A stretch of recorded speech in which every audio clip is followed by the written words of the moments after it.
The scholars will be given time once again for their closing arguments. And after that, the most important part of this debate is that you and I and the millions of people watching on the internet will have a question and answer session. So for those of you who are present here, we will try to take some of your questions. We have allocated 30 minutes for that, and in this way, the 2-hour debate will be completed. There are 2 or 3 basic things that we need to keep in mind. We must not participate in any kind of sloganeering. This is not a ruckus. Since the whole world is watching, we have to set a precedent, an example for people that educated individuals, despite their agreements and disagreements, can still have a conversation while agreeing and disagreeing with each other. My professor from JNU, Purushottam Agrawal ji, is sitting here. He taught us in class about the courage to agree and the wisdom to disagree, and also the exact opposite. This is very important. Secondly, this is not a debate about any one religion. This should be absolutely clear to everyone. This is not a debate to prove any religion is great or to belittle any religion. So if anyone is watching or has come here with that expectation, I want to assure you that you will be disappointed. Regarding the use of too many religious symbols in this debate, these two people who may seem serious to you now are good people. They met for tea yesterday evening, and there was a lot of laughter and joking between them. And there was even a picture of them with their arms around each other. This is proof that, compared to the uproar on the internet, these two individuals have agreed to debate in a very good and calm manner. Let's keep Twitter's matters limited to Twitter. Elon Musk calls it X these days. And now, to begin the debate, I will introduce these scholars, although they don't need an introduction, but it's possible. We are taught in journalism to never assume. Science also says the same thing. Mufti Shamayal Nadvi Sahab is an Islamic scholar and educationist. He is the founder of the Vayan Foundation in Kolkata. He has graduated from the prestigious Darul Uloom Nadwatul Ulama of Lucknow. He is active in teaching and intellectual work on social media and public platforms, and is currently pursuing his PhD from the International Islamic University, Malaysia. The good thing is that, along with his studies, he also creates travel blogs. We saw his blog from in front of the Petronas Towers. With us is Javed Akhtar Sahab.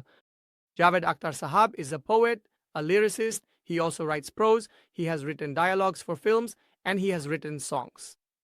Apart from this, he is also vocal about his scientific thinking or his declared atheism, and from his side, he talks about rationality. Ladies and gentlemen, does God exist? Everyone is trying to find the answer to this question in their own way. Some call it the discovery of the goddamn particle, some call it the discovery of the God particle, and some call it the discovery of the Higgs boson. Some try to find the answer to how mass came into existence, what happened, what was there before creation, before time. And some say that the brain, where all these discoveries are taking place, how did it evolve in the course of nature?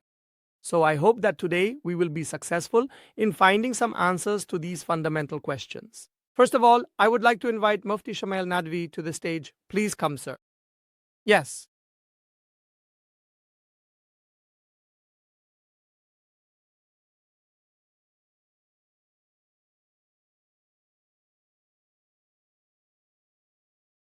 One last request.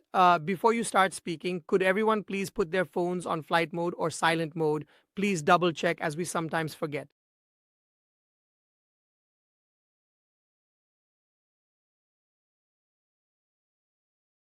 In the name of God, the most gracious, the most merciful, all praises for the Creator who created this universe with a purpose. Respected Mr. Javed Akhtar, Mr. Saurabh Dwivedi, and respected audience, thank you all for being here today. In today's debate, since we are going to discuss the significant and thought-provoking topic, Does God Exist? It's a subject where a variety of different standards can be used to reach a decision. Therefore, at the very start of this debate, it is important to establish and clarify which standard will be considered right and which will be considered wrong for this particular topic. The very first standard, which I believe our respected Mr. Javed Akhtar will quickly turn to, is the standard of science. Whereas in reality, science cannot be the standard to directly prove or deny the existence of God. And what is the reason for that? I am not the one saying this. This is being said by the experts in science. The National Academy of Sciences says, Science currently does not possess the necessary processes or methodologies to definitively prove or disprove the existence of God. Why is this the case? Because science deals with empirical evidence, and empirical evidence is related to our natural and physical world, whereas God is a non-physical and supernatural reality. Therefore, you cannot test a non-physical reality with a tool whose function is to investigate physical reality. Therefore, in today's debate, any form of scientific evidence will not be accepted or considered as a valid means to demonstrate, prove, or deny the existence of God. The second standard could be revelation, meaning that through the process of revelation, we can attempt to prove whether God exists or not. But even this standard is irrelevant today. Why? Because for me, revelation is a source of knowledge, a valid source of knowledge. But for our Javed Akhtar Sahab, it is not a valid source of knowledge. Therefore, in today's debate, I will not present a single piece of evidence from any religious scripture. So that it is not unacceptable for Javed Akhtar Sahab, the third criterion that could be used is observation. For someone to say, show us God. If he exists, then show us. Or to demand empirical evidence for God's existence. That is, in fact, using the wrong tool. It's as if Javed Sahab were to demand of me, Mufti Sahab, use a metal detector to detect plastic for us. Now, since the plastic cannot be detected, therefore plastic does not exist. No, you are using the wrong tool. Plastic cannot be detected with this tool. Therefore, I believe that demanding empirical evidence for God's existence is a childish demand. And our respected Mr. Javed Akhtar Sahab has moved far beyond this stage. Now, only one standard remains. And that standard is intellect, logic, and reasoning. And this is the objective standard by which God's existence will be proven or God's existence will be denied.